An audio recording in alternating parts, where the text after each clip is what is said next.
Hello everyone, I am Ravi Shankar Pathak. I am working as assistant professor in Department of Commerce, Maharani Lakshmibai Arts and Commerce College, Gwalior. Uh, Today, I am going to discuss on introduction of communication. This is a topic of my uh, e-content assignment, which I am going to submit UGC HRDC Center, the LAY University Indore. Before discussing on this topic, I would like to thanks to Director Madam Namrata Sharma, Coordinator Surendra Kumar, Dr. Surendra Kumar Malviya sir, Dr. Wasim Khan sir, and doctor Sunny Raikwar sir. आज के topic में हमने जिन contents को शामिल किया है वो है meaning of communication, definitions of communication, essential features of communication, nature of communication and importance of communication. Expected learning outcomes of this topic: students will develop knowledge, skill and judgment around human communication that facilitate their ability to work collaboratively with others. हम सबसे पहले discuss करते हैं communication के meaning पर। Communication आखिर होता क्या है? What is communication?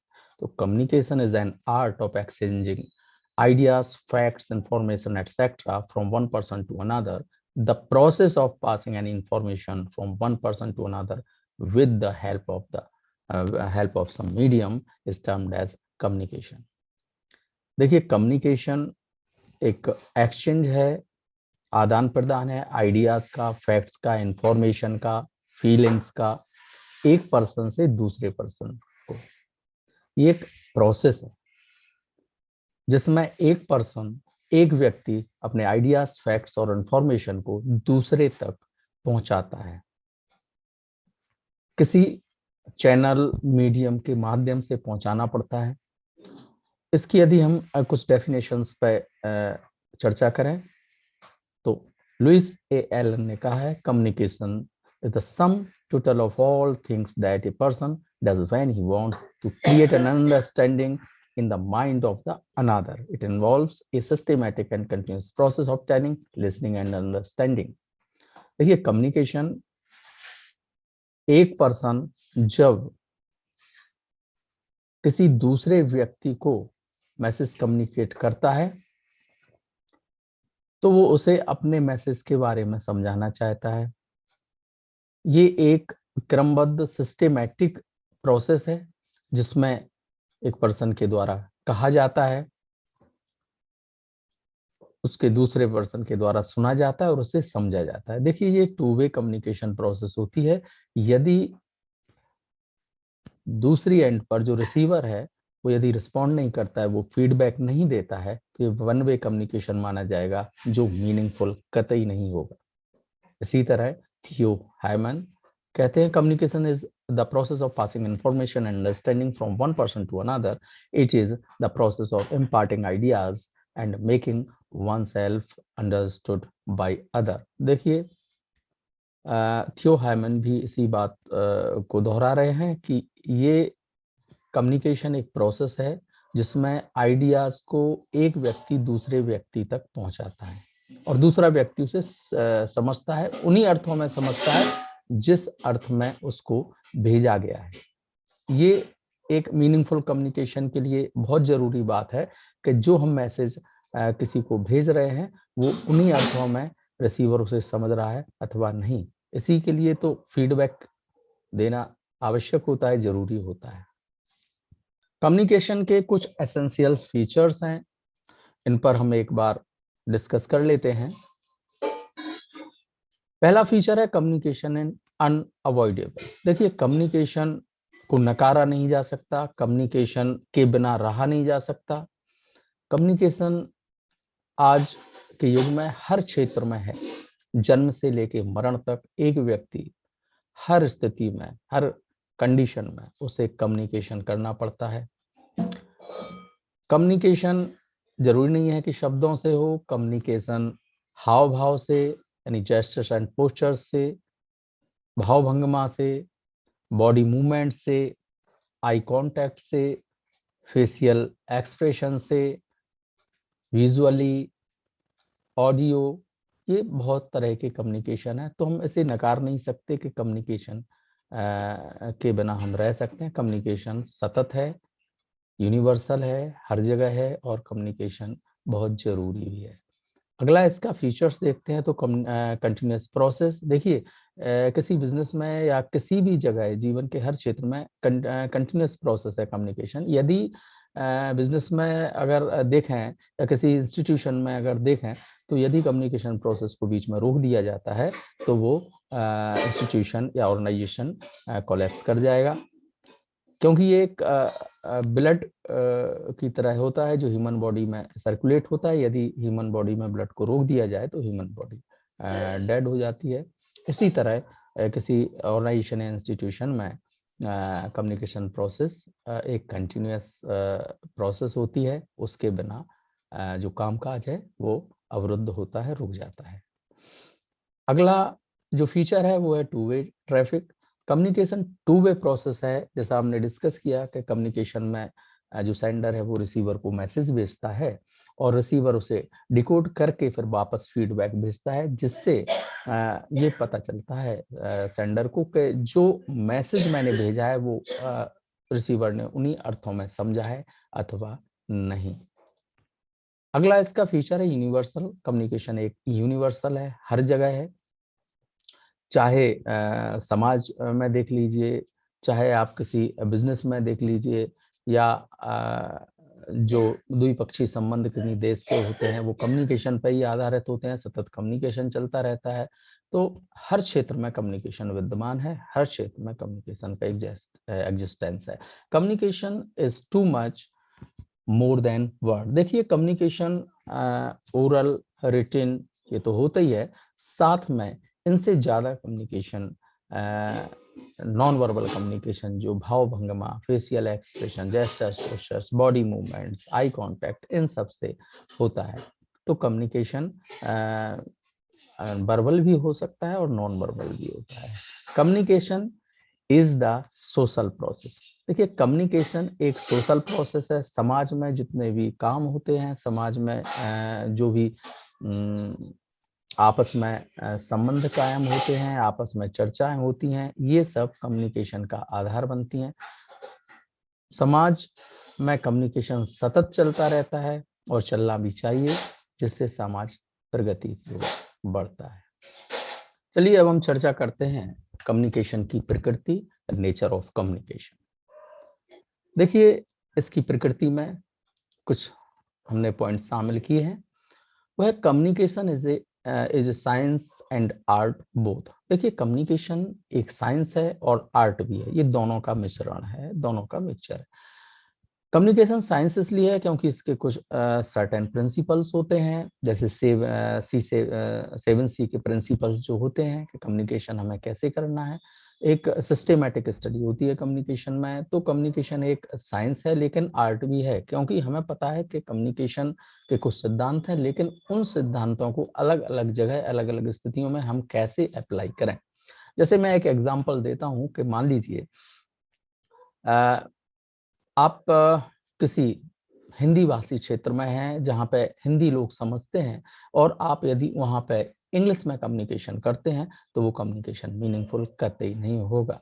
और यदि आप जहाँ पे हिंदी बिल्कुल नहीं समझी जाती है और आप इंग्लिश का यूज़ करते हैं, या जहाँ इंग्लिश समझी जाती है आप हिंदी का यूज़ करते हैं, तो वहाँ कम्युनिकेशन बिल्कुल मीनिंगफुल नहीं होगा। तो कम्युनिकेशन इस तरह आर्ट भी है, कला है। हमें परिस्थितियों को देखते हुए कम्युनिकेशन का प्रयोग करना जरूरी होता है। Communication is N inborn quality. Communication जन्मजात गुण होता है। देखिए कम्युनिकेशन जन्म से लेके मरण तक हर जगह कम्युनिकेशन का प्रयोग किया जाता है, और कम्युनिकेशन एक जन्मजात क्वालिटी होती है, एक इनबॉर्न क्वालिटी होती है, जो जीवन के हर एक मोड़ पर, हर एक स्टेज में इसकी जरूरत पड़ती है। Communication is A social process, जैसे मैंने आपको बताया कम्युनिकेशन एक सामाजिक प्रक्रिया है। कैसे है कि इस कम्युनिकेशन, चाहे आप ट्रेड यूनियन के बीच संपर्क देखो या फिर आप ऑर्गेनाइजेशन के अंदर बिना कम्युनिकेशन के कोऑर्डिनेशन पॉसिबल ही नहीं है। तो ये इन सब जगह लीडरशिप में कम्युनिकेशन की आवश्यकता होती है। आप चाहे दो देशों के संबंधों की बात करो, बिना कम्युनिकेशन के नहीं हो सकते, या समाज में जो भी सामाजिक समरसता या समाज में जो आपसी संबंध है वो कम्युनिकेशन के बिना संभव नहीं है। अगला इसमें नेचर होता है, communication is a human process. देखिए ये मानव के द्वारा की जाने वाली प्रोसेस होती है। इसमें सेंडर भी कोई व्यक्ति होता है और रिसीवर भी कोई व्यक्ति होता है। इन व्यक्तियों के बीच जो कम्युनिकेशन होता है, इसलिए इसे ह्यूमन प्रोसेस कहते हैं। Communication is a universal process, हर जगह ये विद्यमान होता है।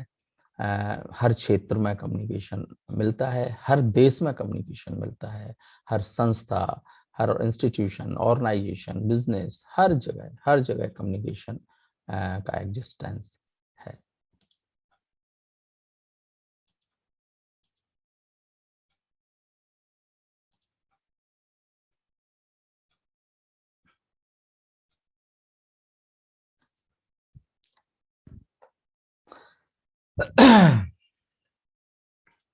अब हम कम्युनिकेशन के महत्व पर या उसके इम्पोर्टेंस पर चर्चा करते हैं।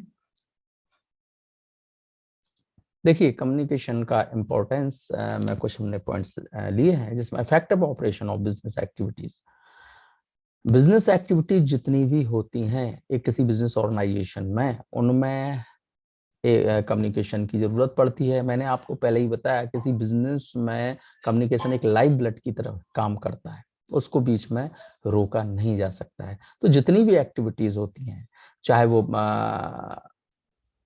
लीडरशिप हो या फिर कोऑर्डिनेशन हो एमंग्स द एम्प्लॉयज, या कोई पत्राचार हो, इसमें जो रिटन कम्युनिकेशन में होते हैं, इंटरनल करस्पॉन्डेंस और आउटसाइड ऑफ द ऑर्गेनाइजेशन, तो ये जो करस्पॉन्डेंस होते हैं, चाहे वो मेमोरेंडम हो, चाहे ऑफिस नोट्स हो, सर्कुलर हो, ऑर्डर हो, या फिर किसी आउटसाइडर को कोई कम्युनिकेट करना हो, तो बिजनेस जो एक्टिविटीज हैं उनके ऑपरेशन में बहुत इफेक्टिव होता है कम्युनिकेशन।